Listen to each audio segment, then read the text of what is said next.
ఈ ట్యాగ్లైన్ మక్కిచ్చింది. Episode 2 of cooker sweety. Hi guys, నేను చెప్పా కదా బిర్యానీ చేస్తున్నానని. నేను ఈరోజు రేపు అప్లోడ్ చేస్తా అని చెప్పా కదా, అదే ఈ వీడియో. అండ్ ఈరోజు మనం చేసేది పన్నీర్ బిర్యానీ. అండ్ దానికి కావాల్సినవి మనకి onions, tomato puree and paneer బిర్యానీకి పన్నీర్ లేకపోతే ఎలా గాయ్స్, అందుకే ముందు పన్నీర్. అండ్ పన్నీర్ కూడా క్యూబ్స్ లాగా కట్ చేసుకోండి, చిన్న చిన్న క్యూబ్స్ లాగా. అండ్ ఆ తర్వాత ఆనియన్స్ని కూడా మనం బిర్యానీలోకి ఆనియన్స్ ఎలా కట్ చేసుకుంటామో అలా కట్ చేసుకోండి. అండ్ టమాటోస్ని మిక్సీ పట్టుకోండి, ప్యూరీ కావాలి మనకి, టమాటో ప్యూరీ. అండ్ అల్లం వెల్లుల్లి paste, whole garam masala guys. And ఇప్పుడు మనం ఫస్ట్ ఆఫ్ ఆల్ మనం బాస్మతి రైస్ని సోక్ చేసుకోవాలి. బాస్మతి రైస్ అయితే 30 minutes కన్ఫామ్గా సోక్ చేయాలి వాటర్లో. ఫస్ట్ ఆఫ్ ఆల్ ఇదంతా స్టార్ట్ చేసే ముందు అది బాస్మతి రైస్ని సోక్ చేసేసుకుందాం. అండ్ ఆ తర్వాత మీరు దేంట్లో అయితే కుక్ చేయాలనుకుంటున్నారో ఆ పాట్లోనే మీరు కొంచెం స్టవ్ ఆన్ చేసేసి కొంచెం ఆయిల్, కొంచెం గీ వేసుకోండి. దాంట్లో హోల్ గరం మసాలా వేసి ఆనియన్స్ ఫ్రై అయిన తర్వాత అల్లం వెల్లుల్లి పేస్ట్ కూడా వేసేసి దాన్ని కూడా ఫ్రై చేసేసి పచ్చివాసన పోయేంత వరకు. ఆ తర్వాత టమాటో ప్యూరీ వేసేసుకోవాలి. ఆ తర్వాత కారం, ఉప్పు, గరం మసాలా అండ్ ధనియాల పౌడర్ కొంచెం వేసుకున్న తర్వాత బిర్యానీ మసాలా వేసుకోవాలి. గరం మసాలా అండ్ బిర్యానీ మసాలా 2 హోమ్ మేడ్వే వేసుకోండి. Trust me guys, home made masala అయితేనే వేసుకోండి. హోమ్ మేడ్ మసాలా సూపర్ ఉంటుంది. అప్పుడు మనకు ఆ టేస్ట్ అండ్ ఆ ఫ్లేవర్ అనేది సూపర్ తెలుస్తుంది బిర్యానీలో. అండ్ ఇప్పుడు మనం అవన్నీ వేసేసుకున్న తర్వాత మిక్స్ చేసేసుకోండి. అండ్ ఫస్ట్ ఆఫ్ ఆల్ నేను చెప్పా కదా పన్నీర్ క్యూబ్స్ని ఫ్రై చేసి పక్కన పెట్టుకున్నానని, ఆ పన్నీర్ క్యూబ్స్ని ఇప్పుడు దీంట్లో యాడ్ చేసుకోవాలి. అండ్ ఆ పన్నీర్ క్యూబ్స్ని యాడ్ చేసుకున్న తర్వాత కొంచెం మిక్స్ చేసుకోండి.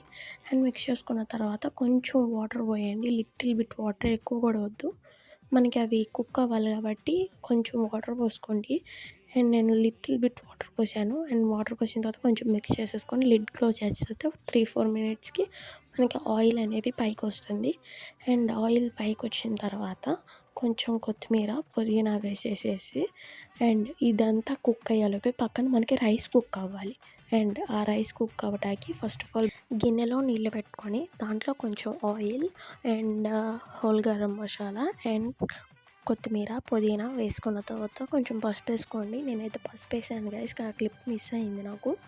అండ్ వాటర్ బాయిల్ అయిన తర్వాత మనకి బాయిల్ అయిందని తెలుస్తుంది కదా, అట్లా కొంచెం వాటర్ బాయిల్ అయిన తర్వాత మనం 30 minutes సోక్ చేసుకున్నాం కదా బిర్యానీ రైస్, బాస్మతి రైస్, ఆ రైస్ని తీసుకెళ్ళి ఆ వాటర్ బాయిల్ అయ్యే వాటర్లో వేసుకోవాలి. వేసుకున్న తర్వాత అది కరెక్ట్గా 85%, 90% ఉడికిన తర్వాత, నేను వాటర్ కొలత ఎందుకు చెప్పలేదంటే మనం వాటర్ క్వాంటిటీ ఎక్కువ పోసుకుంటాం. అండ్ రైస్ ఉడికిన తర్వాత మనకి చూస్తే తెలుస్తుంది కదా 95% అట్లా 90% ఉడికిందని. 90% ఉడికిన తర్వాత ఉడికించిన రైస్ని వాటర్లో నుంచి స్ట్రెయిన్ చేసేసి మనం తయారు చేసుకున్న గ్రేవీ ఉంది కదా, పన్నీర్ గ్రేవీ, దానిపైన ఈవెన్గా స్ప్రెడ్ చేసుకున్న తర్వాత దానిపైన కొంచెం కలర్ వేసుకున్నాను నేను. కలర్ ఆప్షనల్లే, మీరు వేసుకుంటే లేదా లేదు. ఆ తర్వాత కొత్తిమీర, పుదీనా అండ్ బిర్యానీ మసాలా చల్లేసుకొని పౌడర్ లిడ్ క్లోజ్ చేసి దానిపైన బరువన్న పెట్టండి, లేదా గోధుమ పిండితో చుట్టూ క్లోజ్ చేస్తారు కదా, ఆవిరిపోకుండా చూసుకోండి. అండ్ సూపర్గా వచ్చింది. అండ్ ఇప్పుడు మా తాతయ్య తిన్నారు, మా తాతయ్య రివ్యూ చెప్తారు ఎలా ఉందో మీరు వినండి. టేస్ట్ ఈజ్ వెరీ సూపర్, మీరు కూడా ప్రయత్నం చేయండి. Please support channel. Bye. Please like, share and subscribe to my channel sweety Maggie magic. And ఇన్స్టాలో చూసినట్లయితే లైక్ చేసి ఫాలో చేయడం మర్చిపోకండి.